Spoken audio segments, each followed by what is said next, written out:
What up, y'all?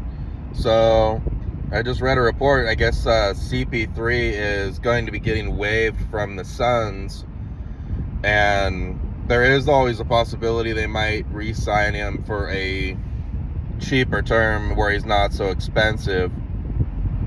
But realistically, I'd probably say they're better off going and running with their younger point guard that they had, because he just kind of fit with the team better, and let CP3 go altogether. So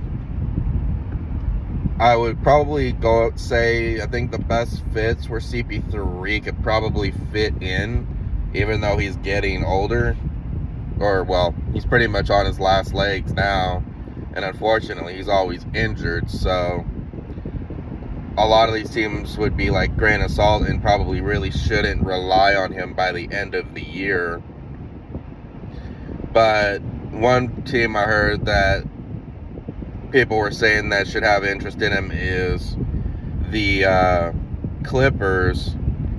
And personally, I kind of disagree. I don't really think that he should go back to the Clippers.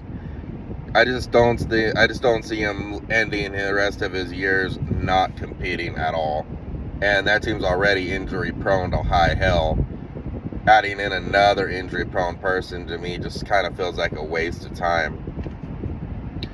But some teams that I do believe could use him and may help their cause, depending on how they use him, is the Boston Celtics, because they could use a playmaker and kind of a more floor leader. And if they could get CP3 on the cheap and keep Marcus Smart, personally, I probably would keep Marcus Smart in the starting lineup for the defense, and then bring CP3 off the bench. And the only reason why I really think CP3 becoming a bench player is best for him is he always gets hurt by the end of the year. So maybe, just maybe, limiting down his hours and kind of bringing him in more sparingly, maybe that'll save him from getting hurt again as much. Now, it's not guaranteed. It's not a for sure thing. But I do believe he's gotten to the point where he might be best off coming now off the bench and supporting teams that way. Another team that I think would be a decent spot for him to go is Philly. Because I think Philly, he would do well playing alongside Embiid, and they're not really that much of a fast up-tempo team. So I think that could work for him, because he doesn't move the ball quick anymore. And him and Embiid, I think, would pair well together. And Harden sounds like he's pretty much out the door and heading to Houston. So it's not like there would be that kind of issue between those two. And then another team that I think he would do all right, but it would kind of get to the point where it was like they're creating the senior home club, would be the Lakers. But that's just because of the whole LeBron, Chris Paul wanting to play together whole situation over the last several years.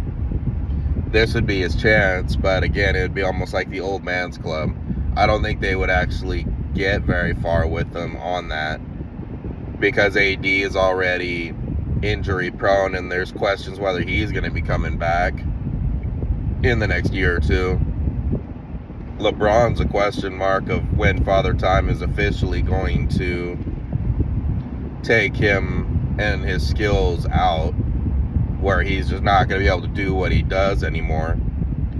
And CP3, again, he's always hurt, and he burns out at the end of the year. So if you're getting him to rely on him, you're screwed.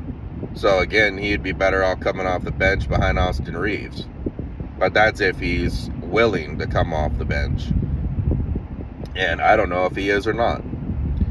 But those would be my top 3 teams I would probably tell him for going to.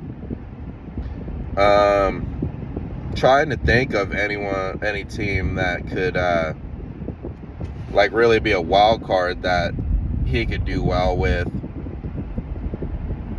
I mean, I guess if the Spurs do pick up Wembanyama, I guess CP3 wouldn't hurt for leadership and giving Wembanyama a veteran to talk to and kind of learn from wouldn't hurt. But again, he would have to be willing to accept his twilight years going into not competing, and I don't know if that's what he wants to do. But it's unfortunate. I'd like to see CP3 at least win a title, but I don't know. I think he kind of lost his chance 2 years ago when he was in the finals with the Suns. I think he lost his opportunity there, and I don't know if he'll be able to piggyback off of anyone as a player to get one. Now, if he comes back as a coach, he might get one, but I think he might have lost his opportunity. But let me know what you guys think, and tell me where you think he should go, or if the Phoenix Suns might re-sign him. But thank y'all for watching. Have a great day.